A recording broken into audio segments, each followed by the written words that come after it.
Salam anak-anak kami sekalian, dimanapun kalian berada, semoga dalam keadaan sehat. Ketemu lagi dengan saya, Sir Alpen Simanjuntak. Kali ini saya akan coba menjelaskan materi perhitungan sisa hasil usaha koperasi. Nah, materi ini merupakan materi terakhir di ekonomi kelas 10. Mari adik anak-anak kami sekalian, semoga tetap semangat. Kita bahas dulu apa sih pengertian daripada SHU atau sisa hasil usaha koperasi. Nah, jadi menurut Undang-Undang Perkoperasian Nomor 25 Tahun 1952, tepatnya di Pasal 45 Ayat 1 dikatakan bahwa sisa hasil usaha itu merupakan pendapatan koperasi. Nah, jadi di dalam koperasi itu dikenal dengan istilah SHU ya. Nah, yang mana nanti kalau di perusahaan-perusahaan itu mengenal istilah laba begitu ya. Nah, jadi di sini pendapatan koperasi yang diperoleh dalam 1 tahun buku ya. Nah, itu dikurangi, setelah dikurangi nanti dengan biaya-biaya daripada koperasi, termasuk juga penyusutan, pajak ya, dan kewajiban lainnya lah pada tahun yang bersangkutan.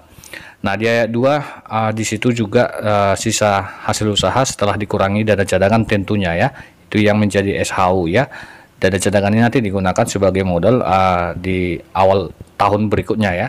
Nah, jadi dibagikan ini kepada anggota dengan koperasi serta digunakan untuk keperluan pendidikan perkoperasian misalnya ya. Nah, itu sudah ditentukan dalam keputusan rapat anggota. Nah, selanjutnya kita masuk pembagian SHU kepada anggota koperasi. Nah, konsepnya ada dua pembagian SHU kepada anggota koperasi. Yang pertama itu adalah pembagian SHU atas jasa modal ataupun jasa simpanan, yang mana anak kami sudah pahami bahwa jasa modal ini ada dua, ada simpanan pokok dan simpanan wajib ya. Nah, jadi di perhitungannya nanti simpanan pokok dan simpanan wajib anggota itu ditambahkan begitu ya. Nah, kemudian jasa anggota ya dalam jasa usaha. Nah, misalnya dalam pembelian ataupun penjualan ataupun simpan pinjam begitu ya. Nah, supaya lebih paham lagi, kita bahas dulu jasa modal ini nanti dibagikan kepada anggota berdasarkan besar kecilnya simpanan anggota tersebut di koperasi ya. Artinya semakin besar simpanan seseorang atau anggota koperasi, maka akan semakin besar jasa simpanan yang diterima begitu. Nah, jadi untuk mendapatkan jasa modal ini, maka rumusnya ini dia, jasa modal tiap anggota itu sama dengan simpanan anggota yang bersangkutan dibagi total simpanan koperasi dikali bagian SHU untuk jasa modal. Nah, jadi bagian SHU untuk modal ini biasanya itu sudah diketahui di soal ataupun ini sudah ditentukan di dalam anggaran dasar atau rumah tangga daripada koperasi ya. Nah, besarannya berapa persen itu sudah ditentukan begitu ya. Nah, jadi kita tinggal hitung saja nantinya. Nah, itu jasa modal atau jasa simpanan. Sekarang kita lanjut. Jasa anggota atau jasa usaha itu dibagikan kepada anggota berdasarkan kontribusinya ya pada koperasi sesuai dengan jenis koperasinya.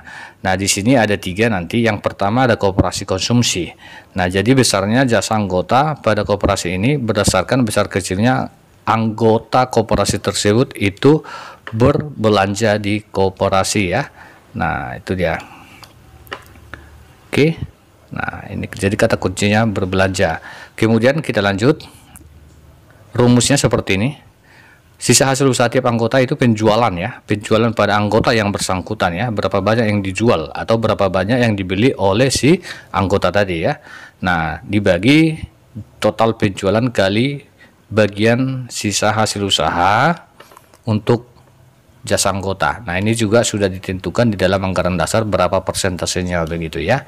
Nah, kemudian yang kedua ada koperasi simpan pinjam ya. Nah, ini tergantung nanti besaran simpan pinjam tergantung pada jumlah jasa pinjaman yang diberikan anggota pada koperasi ya. Nah, untuk menghitungnya maka digunakan rumus seperti ini. Sisa hasil usaha tiap anggota itu pinjaman anggota yang bersangkutan tentunya ini dia dibagi total pinjaman di koperasi ya. Nah, kemudian dikali bagian SHU untuk jasa anggota. Ini juga sudah ditentukan persentasenya di dalam anggaran dasar ya.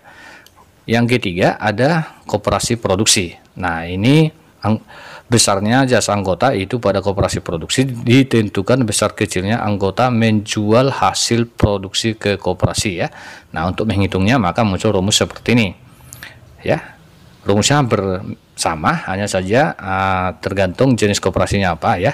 Nah, di sini pembelian pada anggota yang bersangkutan, total pembelian koperasi dikali bagian SHU untuk jasa anggota. Nah, ini juga sudah ditentukan persentasenya di anggaran dasar. Nah, supaya lebih paham lagi, kita lihat contoh berikut.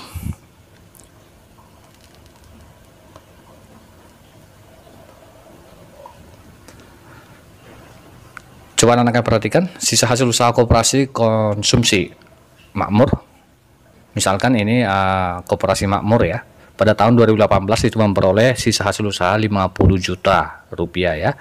Nah, kemudian dalam anggaran dasar atau anggaran rumah tangga itu sudah jelas tertulis, sudah diaturkan pengalokasian daripada sisa hasil usaha ya. Nah, 25% itu nanti untuk dana cadangan ya, dana cadangan koperasi. Kemudian 20% untuk jasa modal. Kemudian 20% untuk jasa anggota. Jadi konsep daripada perhitungan sisa hasil usaha itu dari sini ya. Nah, perhatikan yang dua ini, jasa modal dan juga jasa anggota. Nah, ini yang perlu dihitung nantinya ya. Oke, baik, kita lihat. Nah, di sini dapat kita hitung ya. Kita hitung dulu, kita distribusikan dulu dia ya. Nah, jadi di soal tadi, coba saya kembali. Di soal tadi bahwa sisa hasil usaha konsumsi makmur itu 50 juta ya.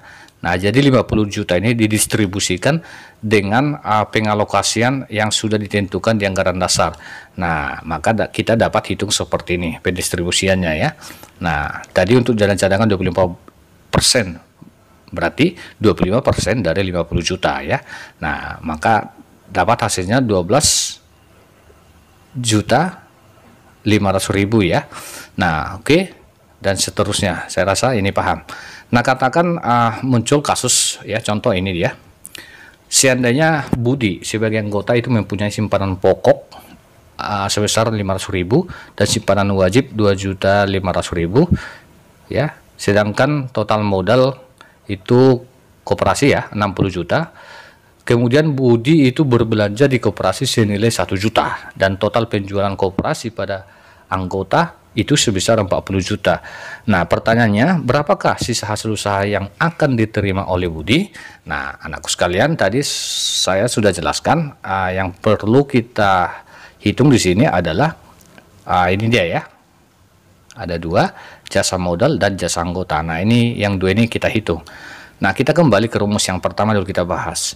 Kita hitung dulu jasa modalnya ya. Jasa modal tiap anggota itu tadi rumusnya seperti ini ya. Ini dia. Maka kita tinggal masukkan saja ya, simpanan anggota yang bersangkutan berapa. Nah, ini dia simpanan anggota yang bersangkutan itu 3 juta. Nah, pertanyaannya dari mana ini 3 juta? Nah, simpanan. Nah, di sini kan di rumus simpanan anggota yang bersangkutan. Nah, perlu anak kami ingat bahwa simpanan itu ada dua, ada simpanan pokok dan simpanan wajib. Berarti yang 3 juta ini berasal dari simpanan pokok dan simpanan wajib. Maka 500.000 ditambahkan dengan 2.500.000 maka 3 juta ya. Nah, yang 60 juta dari mana? 60 juta tentu adalah total simpanan koperasi. Nah, total simpanan koperasi itu di soal sudah ditentukan yaitu 60 juta ya. Nah, kemudian dikali bagian sisa hasil usaha untuk jasa modal. Nah, ini yang sudah kita hitung terlebih dahulu tadi ya, sudah kita tinggal ambil saja. Nah, ini berapa? 20%, berarti 10 juta ya. Nah, jadi dapat di 10 juta. Oke, maka nah perhitungannya ini dia hasilnya 500.000 ya. Nah, jadi jasa modal itu Budi mendapatkan 500.000. Nah, yang kedua kita menghitung jasa anggota ya, jasa anggota. Nah, tadi ada penjualan ya, penjualan pada anggota yang bersangkutan.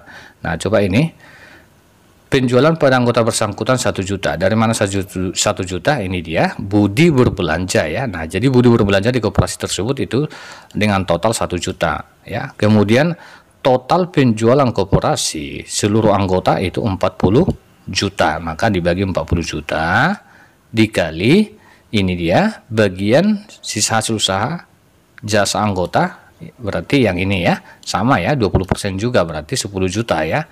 Nah, 10 juta ini dia, maka hasilnya adalah 250.000.